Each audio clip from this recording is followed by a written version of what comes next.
Hello everybody, welcome to the Powertools Vlog. I'm here today with pastors and worship leaders extraordinaires, Pastor Kimberly Bulgin, as well as Pastor Ndubuisi Nwade. They're both pastoring in the Allegheny West Conference. Pastor Bulgin is pastoring the Grace Community Seventh-day Adventist Church, and Pastor BC is pastoring the Bethel Seventh-day Adventist Church. Yes. They're both in Ohio, doing amazing things for God, and they are pastors as well as worship leaders. So I wanted to bring them on so that we can get some insight on what it takes to be a praise and worship leader, the pastoral perspective as well as the perspective of those who are actually leading worship. I know that a lot of people have a lot of questions, although they might enjoy what happens in the musical portion of the service. A lot of people have a lot of opinions about how things should work, what it should look like, what it should sound like, and you guys have the unique gifting of not only being amazing preachers, all right, make sure you get them for your events, but also amazing praise and worship leaders, so they're kind of full package over here. So thanks for being on again. Of course. You guys. Thanks for having us. Good stuff, good stuff. Wanted to ask you, just to throw it out there, what does it take to be a good praise and worship leader? It takes everything. Yes! Yep. Yeah. Basically. I think, what does it take? I mean, there's so many things. I think one of the most important things, if not, and it's gonna sound so simple, but a good worship leader really loves God, and it's very tangible. Like you can see it, you can feel it, you can sense it around them. It's contagious. They have a love for God that you want to have, and it exudes from them, and people are able to catch on to that love that they have for God and want to experience it themselves. Gotcha. Since you went with the easy one, I mean, like a connection is really important. You have to be connected to God, but I think secondary to that would be this notion of an individual who's aware of atmospheres.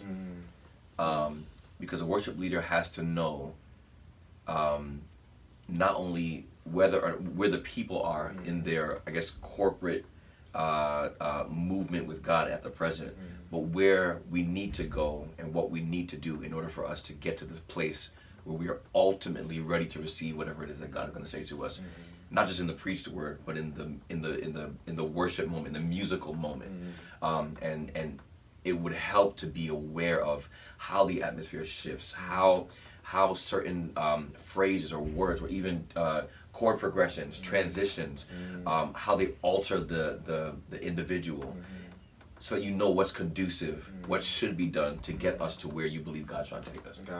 Gotcha. So it takes both that spiritual aspect as well as the skill. The skill's got to be there. Is it more important to have one or the other? I think it's more important to be spiritual, and everything else can be taught. Yeah. Everything else can be learned. You grow into those things, but the foundation, the bedrock, needs to be, at the end of the day, I'm in love with Jesus.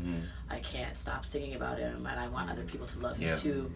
And the details and the sensitivities to the people and all that thing, I think, just comes with time and experience and making a lot of mistakes on stage and having that space, finding a good space to make mistakes and to grow, and those things will come with time. Definitely. And to jump on that, I think the reason why that's most important is, in my opinion, the biggest failure with a worship set or worship setting or experience, in my opinion, is not whether or not it was done well, whether you bombed or you hit the notes. The biggest failure is you've gone through a worship set and you've had a high moment and no one connected with God. Right. That's the ultimate failure. Thing ever. It was dope, band is snapping, all the voices are on point, but you leave there knowing, God was not here. Yeah, it was empty. It's a nightmare. Yeah. Right. I mean, one of the worst feelings I have is looking out at a congregation and I'm singing my heart out and nobody's singing with me.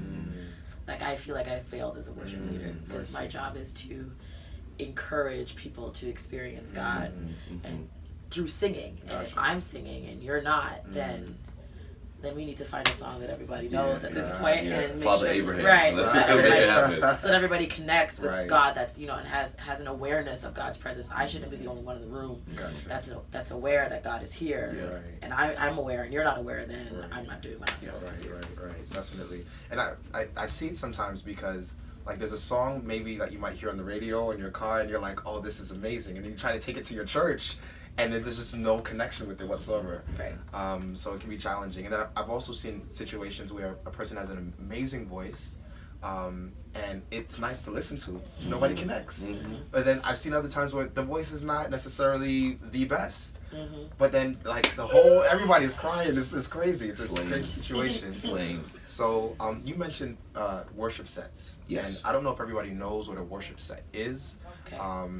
Can you define what that is, and then also what it takes to compose a worship set? Kim is the expert on worship sets. Yeah? I would defer to my colleague. Okay, all right. A worship set is a complete thought. Yeah, it's a sentence. Yeah. It's a paragraph. So it's not just 4 songs. No, sung it's back a to back. story. It's a journey. It's a journey. Yeah. It's a point A, point B. You want to have a start and an ending. Actually, I remember this story. I remember what's his name? Nick Zork. Some of you probably know him. He took me to sing at an NAD event, and this took me to sing at a NAD event, and they had wanted us to like sing when something else was going on, and he had taken all this time to get this thought together, and they wanted us to start before the actual set began, and he was like, no, this is not what I had intended. It was supposed to, because if I start now, like it's going to be an incomplete journey. It's like we're going to have one song and then do the next 3 later, and that's going to be, it's not going to be the way it works. So that's basically what a worship set is. It's thoughtful, intentional, thinking through where you want people to go in terms of seeing who God is. It's being intentional about creating opportunities for people to have a conversation with God and to see Him more clearly and to know who He is. It's not necessarily about let's do 2 fast songs and 2 slow songs. Songs in the same key. Right. Right. It's not. That's secondary. What's primary is what will people know about God once we finish singing these Mercy. songs. So every praise and worship leader should be asking that question. Yes. In the Very much composition so. of their Yes. set. Yes. Absolutely. So can you give me an example? Like, give me a thought and then give me a set that expresses that thought. You don't have to sing it, but like what song was? I know I this is like really putting y'all on the spot. We want to do one together, or we want Do one together. Okay. Okay. Where are we right now? We feeling right now. Okay, so I love spontaneous. Like I love open space and freedom to move. So depending on the setting, of course. Let's say we start with Lord, You Are Good. Okay. Okay. The Which Israel one? Todd Copper. Oh, Todd Copper. Yeah. Lord, You Are So we're starting with the slow song. Yes. Okay. Yes. Okay. Which is typically like, why would you? Yeah. do We that? start. Usually you start fast, and then you. Right. True. But we start with this. Why are you choosing Lord, You Are Good to I'm start? choosing Lord, You Are Good to start because I want us to begin in a space of reflection. Okay. So I want us thinking about, like, as we start to praise and we start to worship, I want us thinking about what led up to this moment, Mercy. and then us beginning our worship in what God has done for us. You've been better than And the lyrics are, well, yeah, I was just about to say, Yeah. Lord, You Are Good, Lord, You Are Good, you've been better than good. I can't praise you enough. I I owe you my life. I can't praise you Can't enough, praise you enough, even if I try. Even if I try. Right. Because you've been So good to me. Yes. Yeah. So we start them reflecting. Okay. And because they've reflected, now I guess they have something to say in response to the reflection. So the next song could be in responding to reflection. You're better than good. You've been so good to me. So our voices are like our gone. voices are gone. And these two are singing every morning, every evening, every afternoon. Yes. And I'm over here screaming at the preachers. So just pardon the voice, please.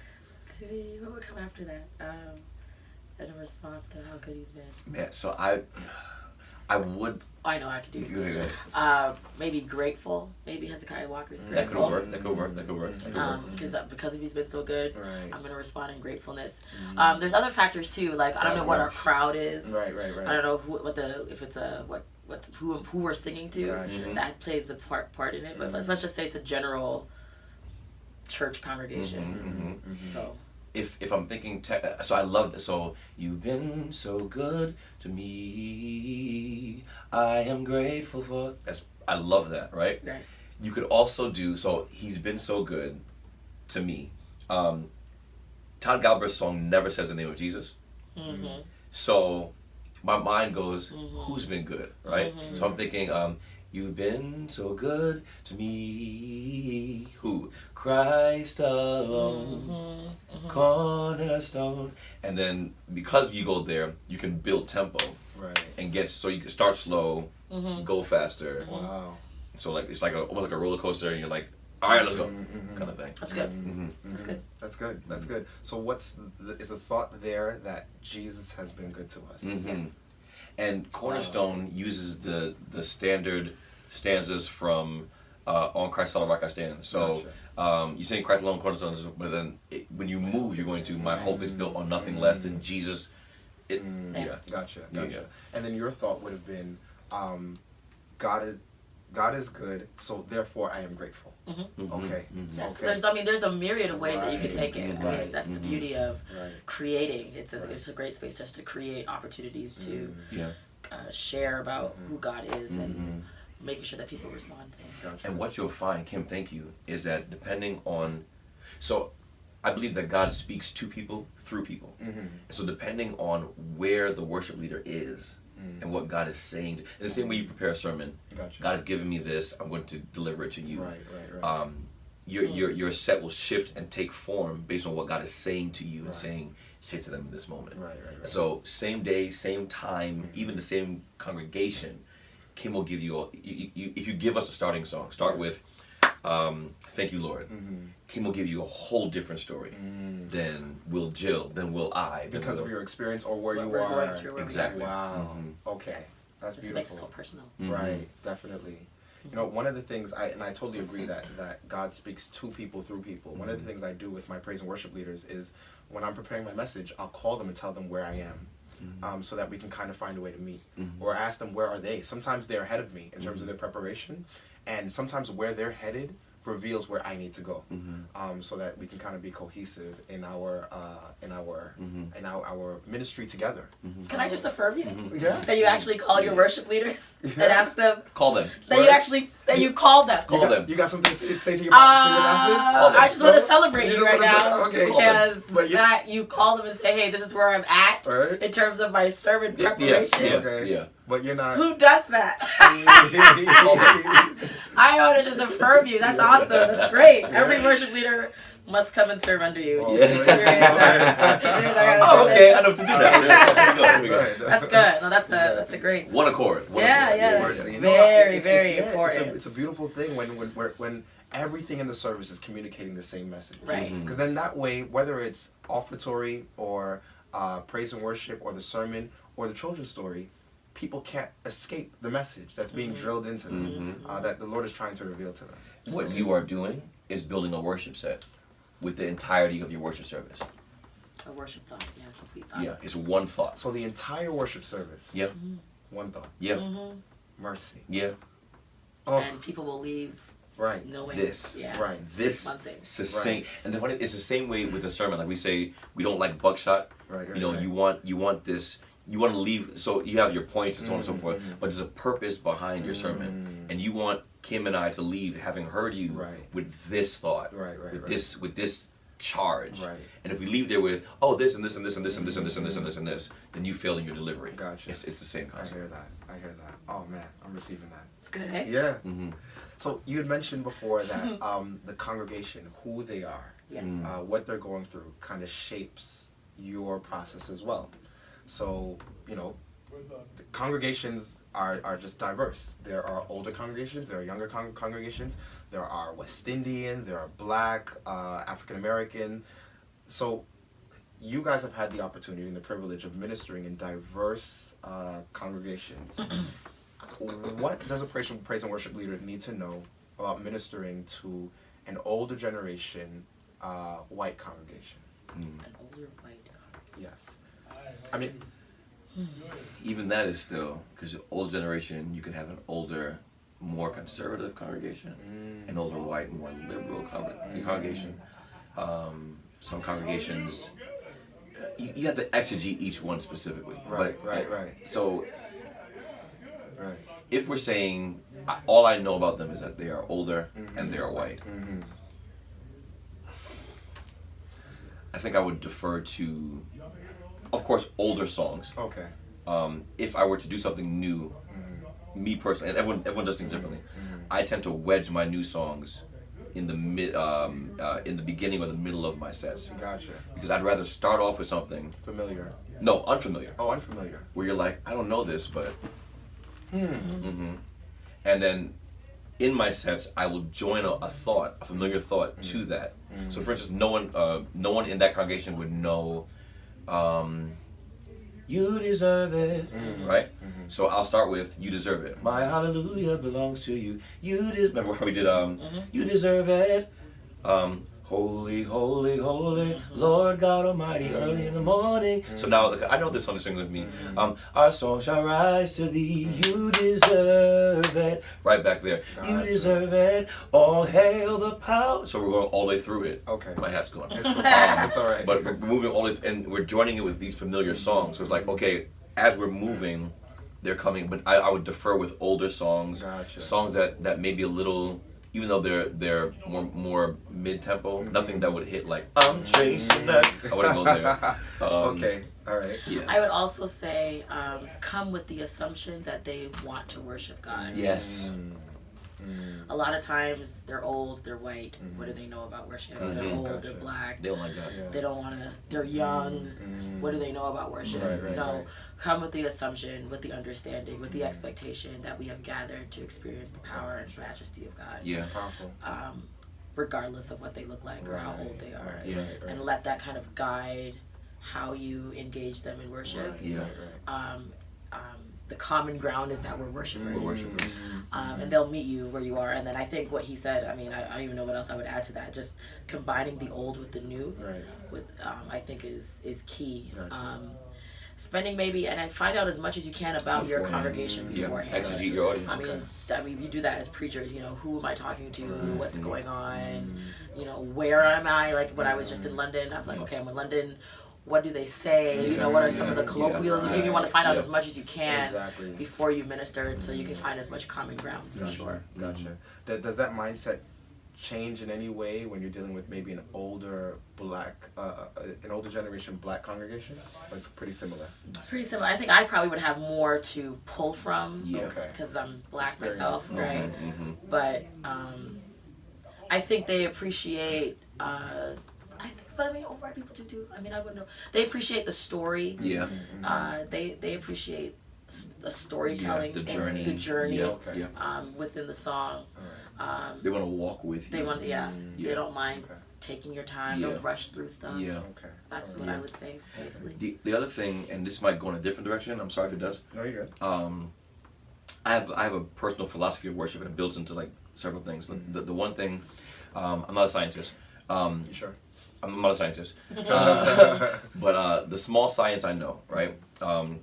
You have a cold body, right?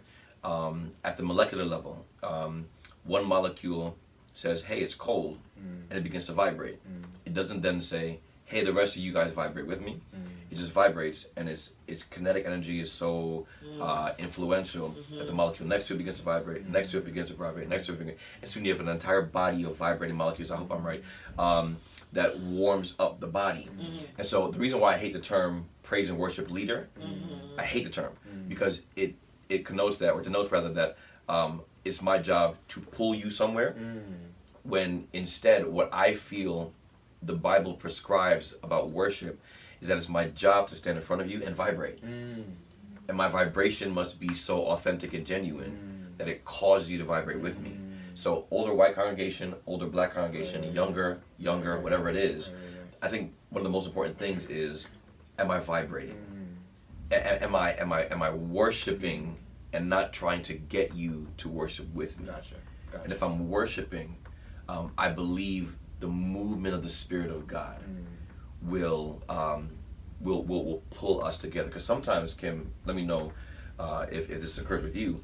You'll build a whole set. You'll get up, you'll start worshiping, and in the middle of the set, God will say no. This is not going to be. Like, I'll turn to my praise team and say, I know we didn't rehearse this, I'm sorry. Follow me. And we'll go somewhere else. Right. You know? And I believe that because of that vibration, God is saying, hey, listen, you built this whole thing. Thank you so much. Very nice. They don't need this. Right. Here's where we're going. Wow. And in those moments, sometimes you have this earth-shattering, like I'll build a set saying it's an older white congregation, let me do these songs. And God will say, no. Do these songs. And I wouldn't have selected them based on the congregation. Gotcha. And so I think that vibration, that desire to just worship is really important. That's big. That's big. So, with younger crowds, I think sometimes the assumption is don't do hymns. What's your thought on that? Do hymns. Do hymns. Do hymns. Do hymns. Yeah. Why is that important? I think it's important because, as I said earlier, hymns tell a story, and stories need to be preserved. Stories need to be told and retold. Similar to, in the Bible, there's a reason why things were written down and recounted, so that the generation that was coming up can know about Moses, can know who Abraham was, can know who their ancestors were. We don't want to raise a generation of young people that don't know that great is thy faithfulness. We don't want them to not know what Jesus keep me near the cross. You know what I'm saying? So that's it's a very, very important. Right. I know, right? For those young, now, I think it's okay to sometimes repackage them and repurpose them. Please repackage them. There's nothing wrong with that. Right. And also, I think it's important to teach them the original, but there's nothing wrong with making it accessible for them as well. I don't even think the problem is so much the original. Yeah. If we're honest, if we're honest with ourselves, a lot of times we have done the damage to hymns that the kids talk about.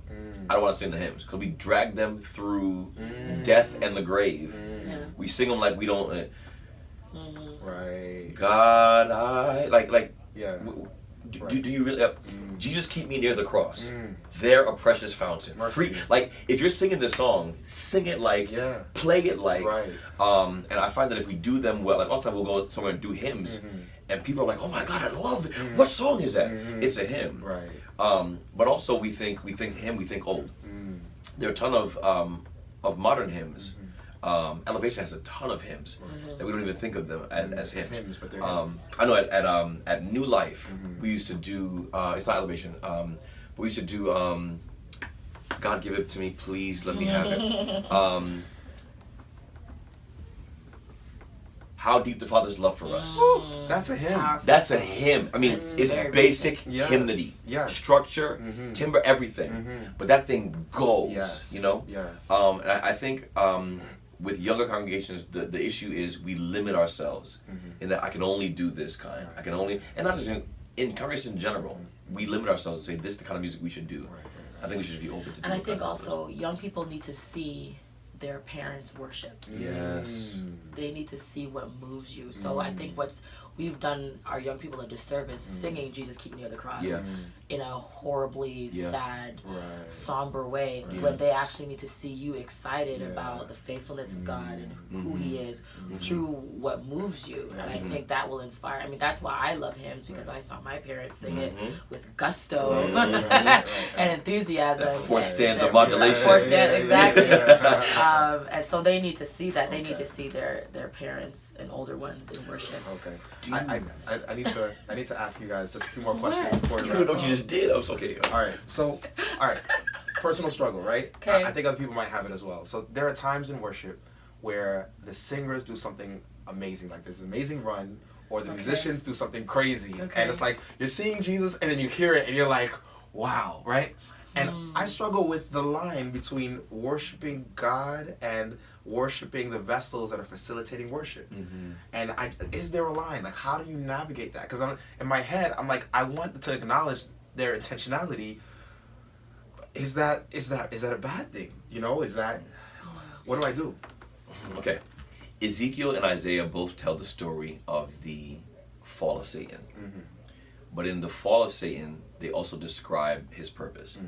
Bedazzled, Lucifer was to reflect the light of God, that the angels and other hosts might see God in him.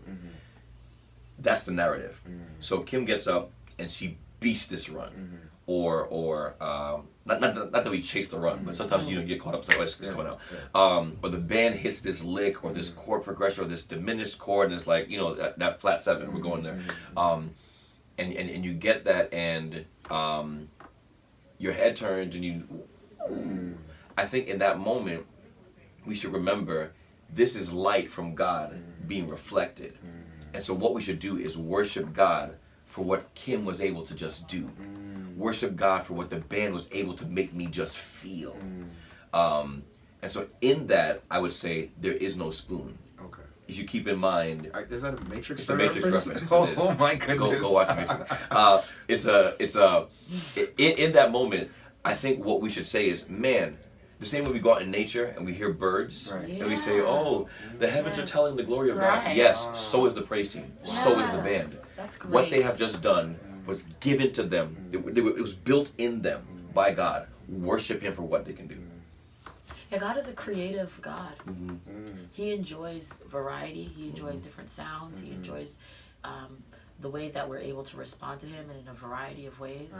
And nobody should ever feel guilty for enjoying God's creation. God, just set me free. Be set free, brother. Release that for being able to enjoy God's creation in all its forms, and that includes musical creation as well. Love it. The note though is this is an individual burden.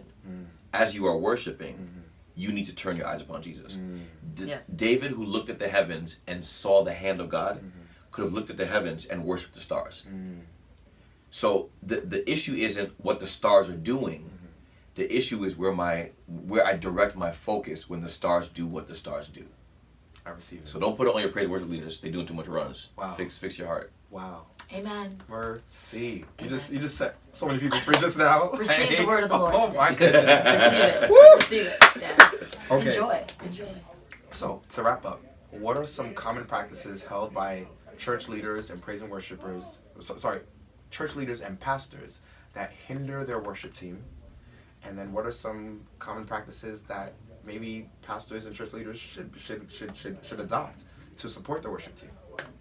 Hindrances, I would say, taking them for granted, not appreciating them. Those are the first two that come to mind. I don't know what else. In music circles, often we talk about being like second-class citizens, like get up and dance, sit down, shut up. I think, just to echo that, treat your people like human beings. Pastor your people. Respect their craft. Meaning, it's not just music. It's not filler time.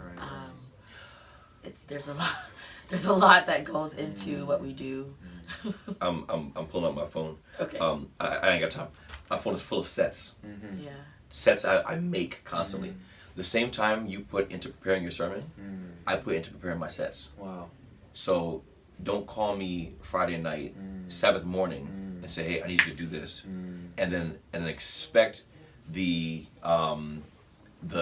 kind of response or behavior from me that says, "Okay, yeah, it's gonna frustrate me." The same way it frustrate you if I spoke to you Sabbath morning and said, "Hey, you're on, Doc." Yeah. Which leads to a common practice that should happen, is that the pastor and your worship leader, there needs to be a common vision, common goal. You all need to be in sync. You need the worship leader especially needs to know the heart of the pastor, like what he wants to see or she, what they want to see happen within the congregation. There needs to be, and let me to all the worship leaders that are watching, if you can't get under the pastor's vision, if you can't support it, if it's not what you want or you are able to do, then you really shouldn't be serving under him. Wow.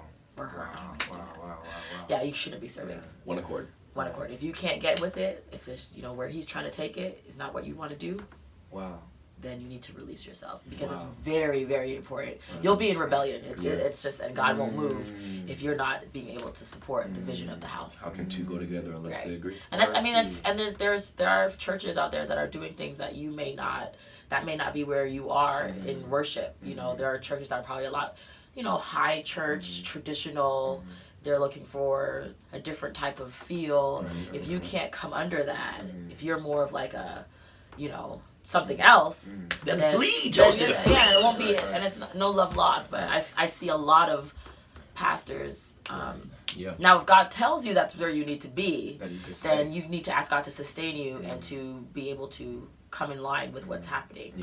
But if God releases you, then be separate. So in line with that thought, then it's important for pastors to not simply communicate what they would like to see or how it should be done, but why they're going there. Because I think maybe why might be easier for a praise and worship leader to understand and to adopt, and then they can kind of go with, create their own how, allow God to shape their how. If we were tag teaming a sermon, you'd listen to my input, we would talk together, we'd say this, don't say this, that works, that doesn't work. We would influence each other.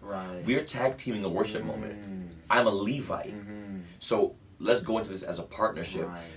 Anytime a minister is, a pastor is unwilling to receive something from their worship leader, then something's off there. Sad. I receive that. Well, guys, you guys are absolutely incredible.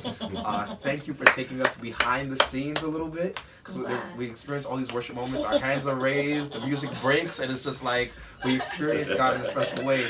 But there's so much more that goes into it, and I'm thankful that you were willing to be so candid and to share. Again, Pastor BC, Pastor Kim, thank you for sharing. Of course.